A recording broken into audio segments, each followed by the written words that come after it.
मंठ्यात कर्तव्यावर असलेल्या पोलीस उपनिरीक्षकाला वाहनाची धडक, गंभीर दुखापतीनंतर पोलिसांत गुन्हा दाखल। मंठा तालुक्यातील तळणी फाटा परिसरात ही घटना घडली। 10 ऑगस्ट 2026 रोजी सायंकाळी 7:15च्या सुमारास सूरजजिनी तळणी फाटा येथे कर्तव्यावर असलेले पोलीस उपनिरीक्षक इंद्रल हरिश्चंद्र राठोड यांना पिकअप वाहनाने धडक दिल्याची घटना घडली। पोलिसांच्या माहितीनुसार संबंधित पिकअप वाहन अपघात करून निघून जात असल्याचे निदर्शनास आल्यानंतर उपनिरीक्षक राठोड यांनी त्याचा पाठलाग केला।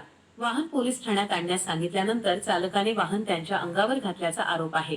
या घटनेत उपनिरीक्षक राठोड यांच्या डोक्याला गंभीर दुखापत झाली असून त्यांच्या मोटारसायकलचेही नुकसान झाले आहे। या प्रकरणी मंठा पोलीस ठाण्यात गुन्हा क्रमांक 480/2026 दाखल करण्यात आला आहे। भारतीय न्याय संहितेतील कलम 109 आणि 132 तसेच मोटार वाहन कायद्यानुसार गुन्हा दाखल करण्यात आला आहे। या प्रकरणाचा पुढील तपास पोलीस निरीक्षक देशमुख करीत असून घटनेची सत्यता आणि संबंधित बाबींचा तपास सुरू आहे। आर्यव्रत न्यूज मराठीसाठी प्रतिनिधी गजानन माळकर, मंठा।